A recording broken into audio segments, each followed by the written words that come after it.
David Gravel goes around after making contact with Kameron Key.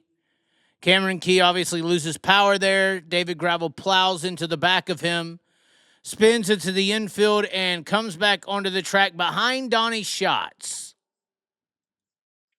David Gravel is running third at this period. Brad Sweet and others avoided the wreck. You see that Carson Macedo drove around Kameron Key. Brad Sweet goes high. Gravel just a bad luck, right? Bad luck. Is it not bad luck? Yeah, bad. I mean, yeah. He had nowhere to go, right? The guy loses power in front of him. He's right. It's not like he did anything wrong, right? But that's luck, right? Yeah, he just wrong. Or what was I saying? I don't. Wrong time. Wrong place at the wrong time. Okay, Sean, I'm just going to keep you muted. No, I'm just playing.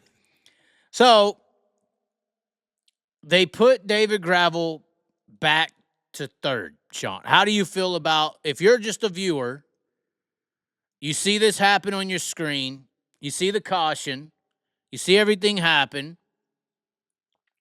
What's your feelings on this situation? Well, he should have restarted the race behind Schatz.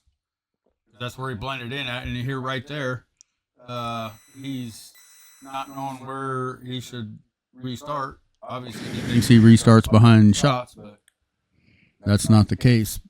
And I think there should be a blend rule. No, the blend rule does exist. So then we'll go over here since you're asking. This is the rule on dirtcar.com. Any car that spins is involved in an incident and or has a problem but does not bring out the yellow flag and or creates a caution period will blend back into the field where the driver is able to do so. If there is an inadvertent caution period, the series officials will determine the placement of the cars involved. The placement of the car will be where the car blended back into the field. That's the rule. Now, in Gravel's defense, we have seen, I think it was Williams Grove, Buddy Kofoid spun to avoid and got his spot back earlier in this year, I believe, when it was Macedo and Schuhart wrecked into one another. Yeah, I forgot about that. We have seen that happen, but the problem here that they have to deal with, the cause of the caution was this incident. It was not Kameron Key off the pace pulling to the infield.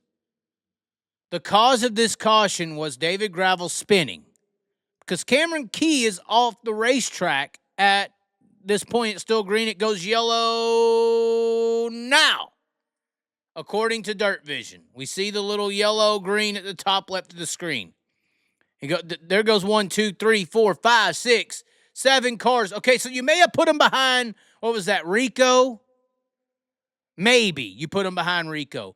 But I have to say it as a non-biased viewer, you're at least putting him behind Rico. I believe that's Rico who got by when that caution flag flew, and he's still spinning his tires, yellow. So maybe you put him in front of Rico. But you sure as hell don't put him in front of Hodenchild, Mackery. Is that Zach Hampton?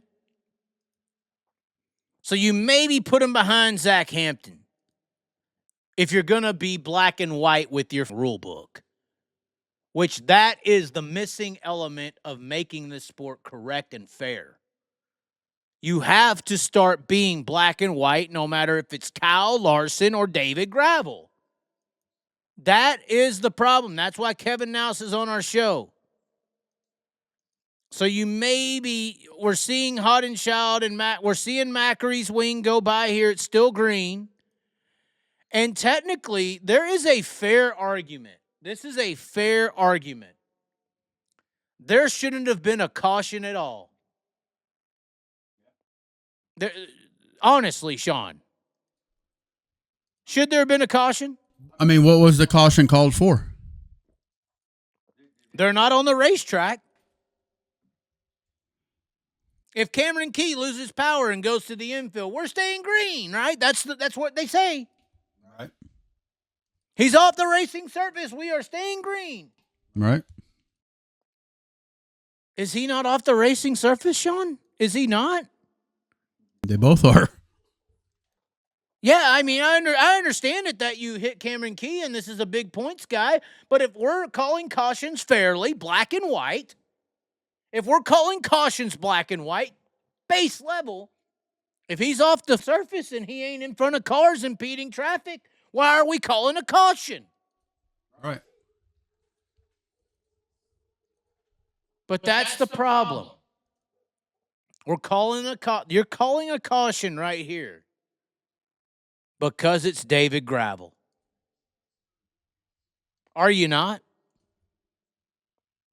Well, yeah, there's a caution for David Gravel, but where they give him his spot back is total bullshit, in my opinion. Well, yeah. Well, all I'm saying is you could already call bullshit based on them calling a caution.